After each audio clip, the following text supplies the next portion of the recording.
श्री परमात्मने नमः। वक्रतुंड महाकाय सूर्यकोटि समप्रभ निर्विघ्न कुरु मे देव सर्वकार्येषु सर्वदा। श्रीमद्भगवद्गीता। ओम श्री परमात्मने नमः। अथ अष्टमोऽध्यायः। अक्षर ब्रह्मयोग। अर्जुन उवाच किं तद् ब्रह्म किमध्यात्मं किं कर्म पुरुषोत्तम अधिभूतं च किं प्रोक्तम् अधिदैवं किमुच्यते। अर्जुन पचारिले, हे पुरुषोत्तम, हे ब्रह्म कौन, अध्यात्म कौन, कर्म कौन, अधिभूत काहाकु कुहाଯାଇଛି एवं अधिदैव काहाकु कहନ୍ତି। अधियज्ञ कथं कथं पुत्र देहेस्मिन् मधुसूदन प्रयाण काले च कथं ज्ञेयसि नियतात्मभिः। एवं हे मधुसूदन, एठारे अधियज्ञ किए ओ से एही शरीर रे किपरि अछंती तथा युक्तचित पुरुष मानक द्वारा मरण काल रे आपण किपरि जानी होंती।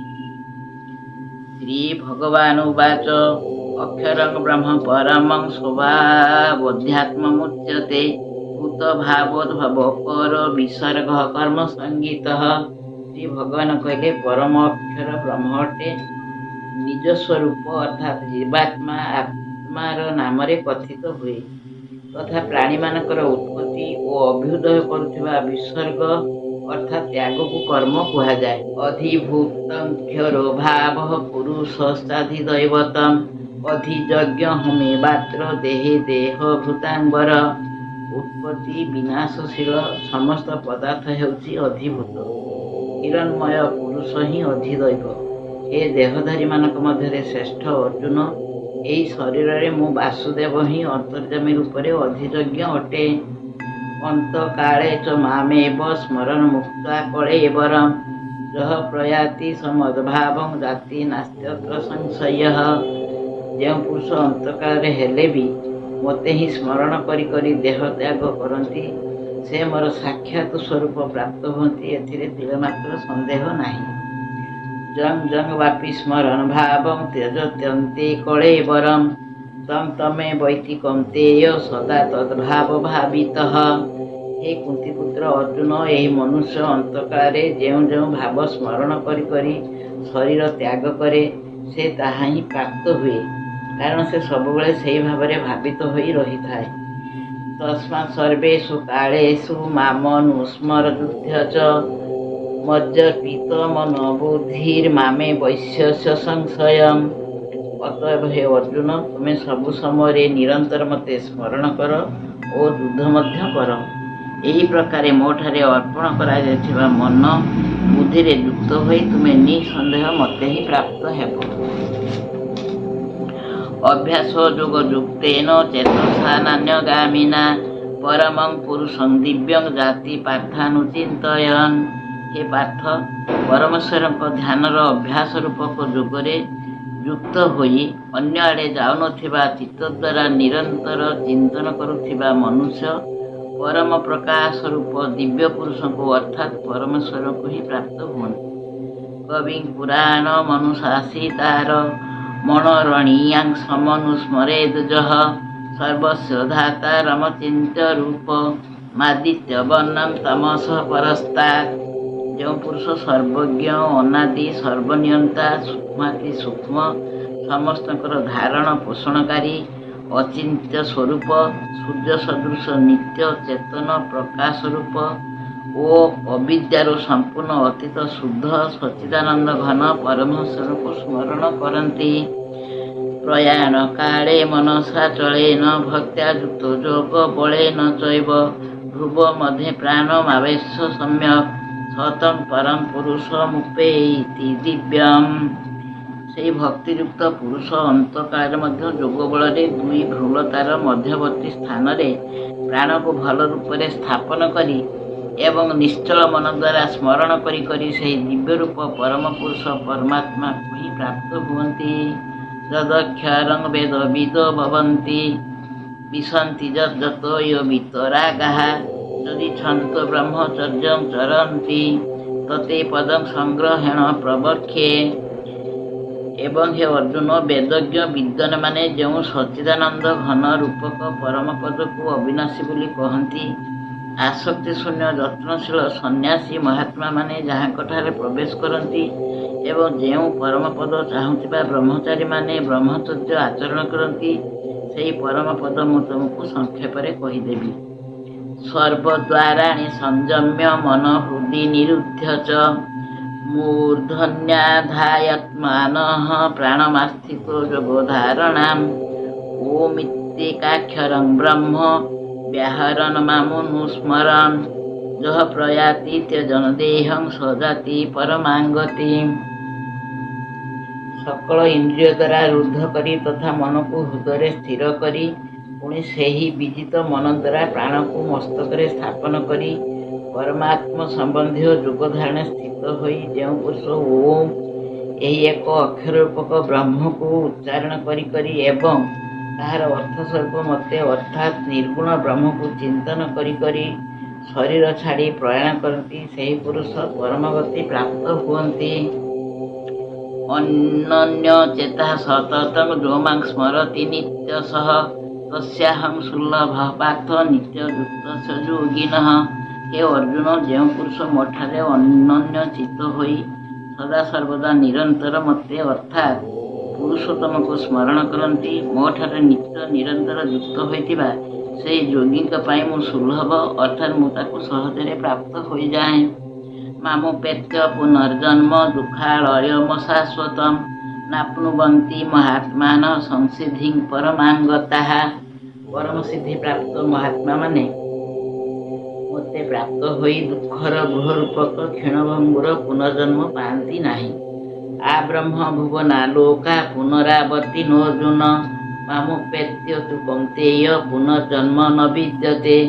ହେ ଅର୍ଜୁନ, ବ୍ରହ୍ମଲୋକ ପର୍ଯ୍ୟନ୍ତ ସମସ୍ତ ଲୋକ ପୁନରାବର୍ତ୍ତୀ, କିନ୍ତୁ ହେ କୁନ୍ତିପୁତ୍ର, ମୋତେ ପ୍ରାପ୍ତ ହେଲେ ପୁନର୍ଜନ୍ମ ହୁଏ ନାହିଁ, କାରଣ ମୁଁ କାଳାତୀତ ଏବଂ ସେସବୁ ବ୍ରହ୍ମାଦି ଲୋକ କାଳ ଦ୍ୱାରା ସୀମିତ ହୋଇଥିବାରୁ ଅନିତ୍ୟ। ସହସ୍ର ଯୁଗ ପର୍ଯ୍ୟନ୍ତ ମହର୍ଯଦ୍ ବ୍ରହ୍ମଣୋ ବିଦୁଃ ରାତ୍ରି ଯୁଗ ସହସ୍ରାନ୍ତା ଦେହ ରାତ୍ରି ବିଦୋ ଜନାଃ। ବ୍ରହ୍ମାଙ୍କର ଗୋଟିଏ ଦିନ 1,000 ଚତୁର୍ଯୁଗୀ ଅବଧି ବିଶିଷ୍ଟ ଏବଂ ଗୋଟିଏ ରାତ୍ରି ମଧ୍ୟ 1,000 ଚତୁର୍ଯୁଗୀ ଅବଧି ବିଶିଷ୍ଟ ବୋଲି ଯେଉଁ ପୁରୁଷମାନେ ତତ୍ତ୍ୱତଃ ଜାଣନ୍ତି, ସେହି ଯୋଗୀଜନମାନେ କାଳର ତତ୍ତ୍ୱ ଜାଣନ୍ତି। ଅବ୍ୟକ୍ତାଦ୍ ବ୍ୟକ୍ତ ଇହ ସର୍ବାଃ ପ୍ରଭଜନ୍ତ ହରାଗମେ ରାତ୍ୟାଗମେ ପ୍ରଲୀୟନ୍ତେ ତତ୍ରେବାବ୍ୟକ୍ତ ସଂଜ୍ଞକେ। ସକଳ ଚରାଚର ଜୀବମାନେ ବ୍ରହ୍ମାଙ୍କ ଦିନର ଆରମ୍ଭରେ ଅବ୍ୟକ୍ତରୁ ଅର୍ଥାତ୍ ବ୍ରହ୍ମାଙ୍କ ସୂକ୍ଷ୍ମ ଶରୀରରୁ ଉତ୍ପନ୍ନ ହୁଅନ୍ତି ଏବଂ ବ୍ରହ୍ମାଙ୍କ ରାତ୍ରିର ଆରମ୍ଭରେ ବ୍ରହ୍ମାଙ୍କର ଅବ୍ୟକ୍ତ ନାମକ ସେହି ସୂକ୍ଷ୍ମ ଶରୀରରେ ହିଁ ଲୀନ ହୋଇଯାନ୍ତି। ଭୂତଗ୍ରାମଃ ସ ଏବାୟଂ ଭୂତ୍ୱା ଭୂତ୍ୱା ପ୍ରଲୀୟତେ ରାତ୍ର୍ୟାଗମେ ବସ ପାର୍ଥ ପ୍ରଭବତ୍ୟ ହରାଗମେ। ହେ ପାର୍ଥ, ସେହି ଭୂତ ସମୁଦାୟ ବାରମ୍ବାର ଉତ୍ପନ୍ନ ହୋଇ ପ୍ରକୃତିର ପରବେଶ ହେବାରୁ ରାତ୍ରିର ପ୍ରବେଶ କାଳରେ ଦିନ ହୋଇଯାଏ ଏବଂ ଦିନର ପ୍ରବେଶ କାଳରେ ପୁନର୍ବାର ଉତ୍ପନ୍ନ ହୁଏ। ପରସ୍ତସ୍ମାତ୍ ଭାବନ୍ୟ ବ୍ୟକ୍ତ ବ୍ୟକ୍ତାତ୍ ସନାତନଃ ଯଃ ସ ସର୍ବେଷୁ ଭୂତେଷୁ ନଶ୍ୟତ୍ସୁ ନ ବିନଶ୍ୟତି। ଉକ୍ତ ଅବ୍ୟକ୍ତଠାରୁ ମଧ୍ୟ ଯେଉଁ ଅତି ଶ୍ରେଷ୍ଠ ଅର୍ଥାତ୍ ଯେଉଁ ବିଲକ୍ଷଣ ସନାତନ ଅବ୍ୟକ୍ତ ଭାବ ରହିଛି, ସେହି ପରମ ଦିବ୍ୟ ପୁରୁଷ ସକଳ ଚରାଚର ପ୍ରାଣୀ ନଷ୍ଟ ହୋଇଗଲେ ମଧ୍ୟ ବିନାଶ ପ୍ରାପ୍ତ ହୁଅନ୍ତି ନାହିଁ। ଅବ୍ୟକ୍ତ ଅକ୍ଷର ଇତ୍ୟୁକ୍ତସ୍ତମାହୁ ପରମାଙ୍ଗତିମ୍ ଯଂ ପ୍ରାପ୍ୟ ନ ନିବର୍ତ୍ତନ୍ତେ ତଦ୍ଧାମ ପରମଂ ମମ। ଯେଉଁ ଅବ୍ୟକ୍ତକୁ ଅକ୍ଷର ବୋଲି କୁହାଯାଇଛି, ସେହି ଅକ୍ଷର ନାମକ ଅବ୍ୟକ୍ତ ଭାବକୁ ପରମ ଗତି କହନ୍ତି ତଥା ଯେଉଁ ସନାତନ ଅବ୍ୟକ୍ତ ଭାବ ପ୍ରାପ୍ତ ହେଲେ ମନୁଷ୍ୟମାନେ ଆଉ ଫେରି ଆସନ୍ତି ନାହିଁ, ତାହା ମୋର ପରମ ଧାମ ଅଟେ। ପୁରୁଷଃ ସ ପର ପାର୍ଥ ଭକ୍ତ୍ୟା ଲଭ୍ୟସ୍ତୋନନ୍ୟୟା ଯସ୍ୟାନ୍ତଃ ସ୍ଥାନି ଭୂତାନି ଯେନ ସର୍ବମିଦଂ ତତମ୍। ହେ ପାର୍ଥ, ଯେଉଁ ପରମାତ୍ମାଙ୍କ ଅନ୍ତର୍ଗତ ହୋଇ ସକଳ ଭୂତ ଅଛନ୍ତି ଏବଂ ଯେଉଁ ସଚ୍ଚିଦାନନ୍ଦ ଘନ ପରମାତ୍ମାଙ୍କ ଦ୍ୱାରା ଏହି ସମଗ୍ର ଜଗତ ପରିପୂର୍ଣ୍ଣ ହୋଇଛି, ସେହି ସନାତନ ଅବ୍ୟକ୍ତ ପରମ ପୁରୁଷ ଅନନ୍ୟ ଭକ୍ତି ଦ୍ୱାରା ହିଁ ପ୍ରାପ୍ତ ହେବା ଯୋଗ୍ୟ। ଯତ୍ର କାଳେ ତନାବୃତ୍ତିମାବୃତ୍ତିଂ ଚୈବ ଯୋଗିନଃ ପ୍ରୟାତା ଯାନ୍ତି ତଙ୍କାଳଂ ବକ୍ଷ୍ୟାମି ଭରତର୍ଷଭ। ହେ ଅର୍ଜୁନ, ଯେଉଁ କାଳରେ ଶରୀର ଛାଡ଼ି ଯାଉଥିବା ଯୋଗୀମାନେ ପୁନର୍ଜନ୍ମ ହେଉନଥିବା ଗତି ପ୍ରାପ୍ତ ହୁଅନ୍ତି ଏବଂ ଯେଉଁ କାଳରେ ଶରୀର ଛାଡ଼ି ଯାଉଥିବା ଯୋଗୀମାନେ ପୁନର୍ଜନ୍ମ ହେଉଥିବା ଗତି ହିଁ ପ୍ରାପ୍ତ ହୁଅନ୍ତି, ମୁଁ ସେହି ଦୁଇ କାଳର ଅର୍ଥାତ୍ ଦୁଇ ମାର୍ଗର କଥା କହିବି। ଅଗ୍ନି ଜ୍ୟୋତିରଃ ଶୁକ୍ଳଃ ଷଣ୍ମାସା ଉତ୍ତରାୟଣମ୍ ତତ୍ର ପ୍ରୟାତା ଗଚ୍ଛନ୍ତି ବ୍ରହ୍ମ ବ୍ରହ୍ମବିଦୋ ଜନାଃ। ଯେଉଁ ମାର୍ଗରେ ଜ୍ୟୋତିର୍ମୟ ଅଗ୍ନି ଅଭିମାନୀ ଦେବତା, ଦିନର ଅଭିମାନୀ ଦେବତା, ଶୁକ୍ଳ ପକ୍ଷର ଅଭିମାନୀ ଦେବତା ଓ ଉତ୍ତରାୟଣର 6 ମାସର ଅଭିମାନୀ ଦେବତା ଅଛନ୍ତି, ମୃତ୍ୟୁ ପରେ ସେହି ମାର୍ଗରେ ଯାଇଥିବା ବ୍ରହ୍ମଚିତା ଯୋଗୀମାନେ ସେହି ଦେବତାମାନଙ୍କ ଦ୍ୱାରା କ୍ରମାନ୍ୱୟରେ ନିଆଯାଇ ବ୍ରହ୍ମକୁ ପ୍ରାପ୍ତ ହୁଅନ୍ତି। ଧୂମରାତ୍ରିସ୍ତଥା କୃଷ୍ଣଃ ଷଣ୍ମାସା ଦକ୍ଷିଣାୟନମ୍ ତତ୍ର ଚାନ୍ଦ୍ରମସଂ ଜ୍ୟୋତିର୍ଯୋଗୀ ପ୍ରାପ୍ୟ ନିବର୍ତ୍ତତେ। ଯେଉଁ ମାର୍ଗରେ ଧୂମାଭିମାନୀ ଦେବତା, ରାତ୍ରି ଅଭିମାନୀ ଦେବତା, କୃଷ୍ଣ ପକ୍ଷର ଅଭିମାନୀ ଦେବତା ଏବଂ ଦକ୍ଷିଣାୟନ 6 ମାସର ଅଭିମାନୀ ଦେବତା ଅଛନ୍ତି, ମୃତ୍ୟୁ ପରେ ସେହି ମାର୍ଗରେ ଯାଇଥିବା ସକାମ କରିଥିବା ଯୋଗୀ ଉପରୋକ୍ତ ଦେବତାମାନଙ୍କ ଦ୍ୱାରା କ୍ରମଶଃ ଉର୍ଦ୍ଧ୍ୱଲୋକ ନିଆଯାଇ ଚନ୍ଦ୍ରମାଙ୍କ ଜ୍ୟୋତି ପ୍ରାପ୍ତ ହୋଇ ସ୍ୱର୍ଗରେ ନିଜ ଶୁଭ କର୍ମର ଫଳ ଭୋଗ କରି ଫେରି ଆସନ୍ତି। ଶୁକ୍ଳ କୃଷ୍ଣେ ଗତି ହେତେ ଜଗତଃ ଶାଶ୍ୱତେ ମତେ ଏକୟା ଜାତ୍ୟନାବୃତ୍ତି ମନ୍ୟୟା ବର୍ତ୍ତତେ ପୁନଃ। କାରଣ ଜଗତରେ ଶୁକ୍ଳ ଓ କୃଷ୍ଣ ଏହି ଦୁଇ ମାର୍ଗକୁ ଅର୍ଥାତ୍ ଦେବଯାନ ଓ ପିତୃଯାନ ମାର୍ଗକୁ ସନାତନ ବୋଲି ଗ୍ରହଣ କରାଯାଏ। ଏ ଦୁଇଟି ମଧ୍ୟରୁ ପ୍ରଥମଟି ଧରି ଗମନ କଲେ ଆୟୁ ପ୍ରତ୍ୟାବର୍ତ୍ତନ କରିବାକୁ ପଡ଼େ ନାହିଁ, ପରମ ଗତି ମିଳେ ଏବଂ ଅନ୍ୟଟି ଧରି ଗମନ କଲେ ପୁଣି ଫେରି ଆସିବାକୁ ହୁଏ, ଅର୍ଥାତ୍ ଜନ୍ମ ମୃତ୍ୟୁ ପ୍ରାପ୍ତ ହୁଏ। ନୈତେ ଶ୍ରୁତି ପାଠ ଜାନାନ ଯୋଗୀ ମୁହ୍ୟତି କଶ୍ଚନ ତସ୍ମାତ୍ ସର୍ବେଷୁ କାଳେଷୁ ଯୋଗ ଯୁକ୍ତ ଭବାର୍ଜୁନ। ହେ ପାଠ, ଏପରି ଭାବରେ ଏହି ମାର୍ଗ ଦୁଇଟିକୁ ତତ୍ତ୍ୱତଃ ଜାଣିଗଲେ କୌଣସି ଯୋଗୀ ଆଉ ମୋହଗ୍ରସ୍ତ ହୁଅନ୍ତି ନାହିଁ। ତେଣୁ ହେ ଅର୍ଜୁନ, ତମେ ସର୍ବଦା ସମବୁଦ୍ଧି ରୂପକ ଯୋଗ ଦ୍ୱାରା ଯୁକ୍ତ ହୁଅ, ଅର୍ଥାତ୍ ନିରନ୍ତର ମୋର ପ୍ରାପ୍ତି ପାଇଁ ସାଧନାରତ ହୁଅ। ବେଦେଷୁ ଯଜ୍ଞେଷୁ ତପଃସୁ ଚୈବ ଦାନେଷୁ ଯତ୍ପୁଣ୍ୟ ଫଳଂ ପ୍ରଦିଷ୍ଟମ୍ ଅତେତି ତତ୍ସର୍ବମିଦଂ ବିଦିତ୍ୱା ଯୋଗୀ ପରଂ ସ୍ଥାନମୁପୈତି ଚାଦ୍ୟମ୍। ଯୋଗୀ ପୁରୁଷ ଏହି ରହସ୍ୟ ତତ୍ତ୍ୱତଃ ଜାଣିଯାଇ ବେଦ ପଢ଼ିବାରେ ତଥା ଯଜ୍ଞ, ତପ ଓ ଦାନାଦି କର୍ମମାନଙ୍କରେ ଯେଉଁ ପୁଣ୍ୟଫଳ ମିଳେ ବୋଲି କୁହାଯାଇଛି, ସେ ସବୁକୁ ନିଃସନ୍ଦେହ ଉଲ୍ଲଙ୍ଘନ କରି ଏବଂ ସନାତନ ପରମପଦ ପ୍ରାପ୍ତ ହୁଅନ୍ତି।